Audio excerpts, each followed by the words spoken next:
जय Shri Radhekrishna dear friends. नमस्कारम Shri सद्गुरु जी। आज श्री सद्गुरु जी की कृपा से आज हमें ये सद्गुरु जी के द्वारा भेंट की गई रुद्राक्ष दीक्षा प्राप्त हुई है। तो अब मैं ज़रा बताती हूँ इसके अंदर क्या क्या है।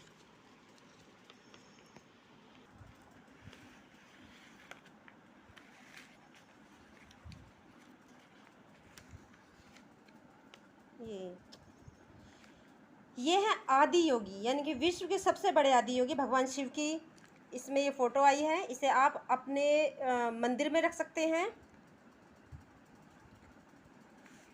ये श्री सद्गुरु जी ने ये सेफ सॉइल पर हमें मैसेज भेजा है। और आपको मैं ये बता दूं कि जो सद्गुरु जी हैं उन्होंने विश्व के लिए एक अभियान चलाया है सेव सॉइल का।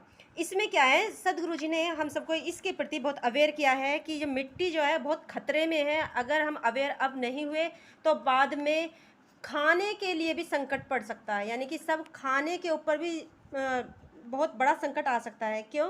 क्योंकि मिट्टी के जरिए ही हमारा जो खाना है, वनस्पतियां हैं, ये सब मिट्टी के जरिए ही हमें प्राप्त होती हैं। लेकिन मिट्टी का उपजाऊपन ये भी नष्ट होता जा रहा है।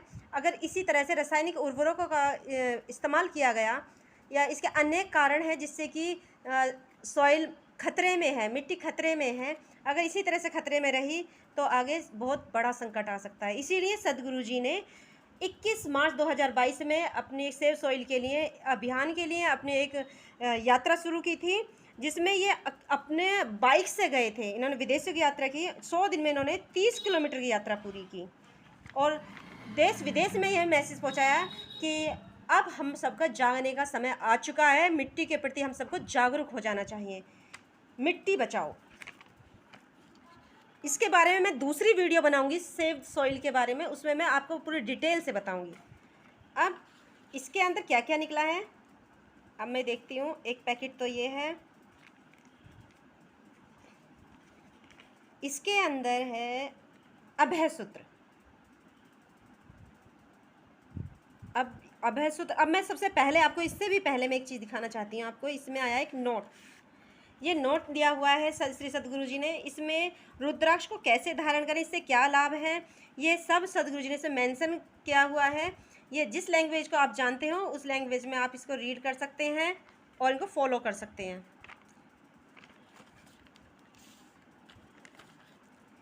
ये अभय सूत्र है। इसमें एक जो सूत्र है, एक जो धागा है, इसमें यानी कि 2 धागे दिए हुए हैं। जो एक धागा दिया हुआ है वह गले में जिसमें रुद्राक्ष डालकर पहनना है, वो इसलिए है। और जो दूसरा है वह अपने हाथ में बांधने के लिए दिया है। यह इसे रक्षा सूत्र भी कहते हैं। जो ये अभय सूत्र जो होगा, जब हम अपने हाथ में बांधेंगे तो ये जो महिलाएं होंगी वह इसे उल्टे हाथ में, यानी कि लेफ्ट हैंड में इसको पहनेंगी, हाथ में बांधेंगी, जिस तरह से कलावा बांधा हुआ है मैंने। और जो जेंट्स हैं इसको अपने राइट हैंड पर, यानी सीधे हाथ पर इसको बांधेंगे। इसको बांधने के कम से कम आप 40 दिन तक तो इसको पहने रखें। 40 दिन बाद जब भी आप इसको उतारना चाहें तो इस बात का खास ध्यान रखें कि इसको कभी काटे ना, यानी सीज़र से, ब्लेड से इसको कट ना करें। इसको उतारने के समय इसको क्या करना है, इसको या तो खोल कर उतारना है या जला कर उतारना है। और इसको जब आप इसे उतार लें, अपने हाथ में से निकाल लें इसको, तो ये या तो इसको गाड़ देना है ज़मीन में, या फिर इसको जलाकर इसकी विभूति बनाकर अपने माथे पर लगा सकते हैं। इसकी विभूति भी बना सकते हैं। ये जो दूसरा थ्रेड है वह है हमारे रुद्राक्ष के लिए। तो अब हम दूसरा पैकेट देखते हैं।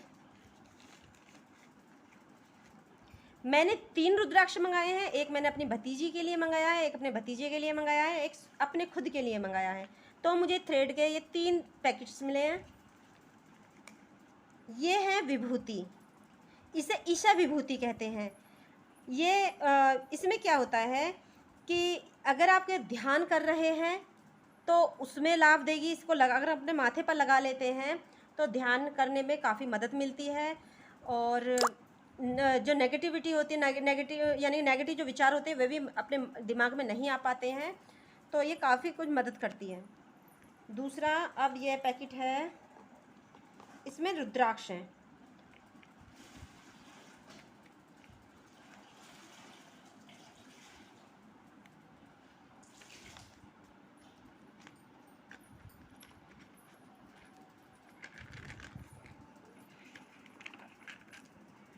इसमें ये 3 रुद्राक्ष दिए हुए हैं, जो कि मैंने 3 रुद्राक्ष मंगाए हैं। तो देख सकते हैं आप, ये पंचमुखी रुद्राक्ष हैं। इन्हें आप ऐसे ही धारण ना करें कि जैसे आए हैं तुरंत ही धागे में लगाए और धागे में पिरोकर पहन लिए। इनकी भी एक सदगुरु जी ने बताया है कि इनको किस तरह से धारण करना है।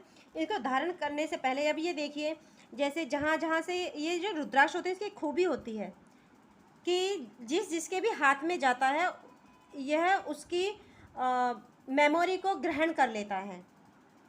तो जैसे सदगुरु जी जहाँ से परचेज़ किए होंगे, वहाँ उन जिन के इसको हाथ लगे होंगे, तो उन सब की इन्होंने मेमोरी को कैच किया होगा। दूसरा, अब ये मेरे हाथ में है तो मेरी मेमोरी होगी इसमें। तो इसको हमें क्या करना होगा कि सबसे पहले इसको 24 घंटे आपको शुद्ध देसी घी में डीप करके रखना है, 24 घंटे तक। उसके बाद में क्या करना है कि 24 घंटे के बाद इसको फिर ताज़ा जो दूध होता है, कच्चा दूध, उसके अंदर डीप करके रखना है 24 घंटे। फिर उसके बाद में आप इसको निकाल लेंगे। निकालने के बाद में इसे हल्के हल्के हाथ से रब करेंगे, क्योंकि इसमें घी और दूध इसके अंदर चला गया होगा। इसके बाद हल्के हल्के हाथों से रब करने, पानी से रब करेंगे, इसको धोएंगे। पानी से धोने के बाद में फिर इसको धारण कर सकते हैं। बस इतना ध्यान रखें कि साबुन का प्रयोग ना करें। अब इसमें क्या है,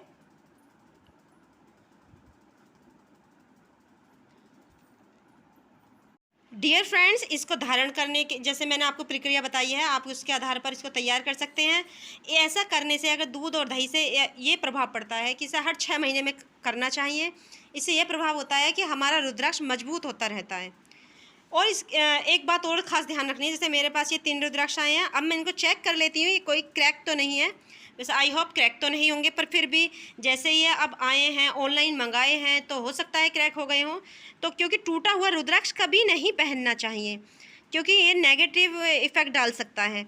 रुद्राक्ष हमेशा साबुत ही पहनना चाहिए। देखिए, जैसे मेरे रुद्राक्ष ये बहुत बढ़िया हैं। हाँ, ये यहाँ से थोड़ा मुझे लग रहा है थोड़ा क्रैक है ये यहाँ से, तो इसको नहीं पहनना चाहिए इस रुद्राक्ष को। तो मैं बस यही कहना चाहूँगी, जैसे मैंने बताया, आप इस बात का खास ध्यान रखें। और मैं फिर से सदगुरु जी का धन्यवाद, आभार व्यक्त करती हूँ। धन्यवाद श्री सदगुरु जी। नमस्कारम श्री सदगुरु जी।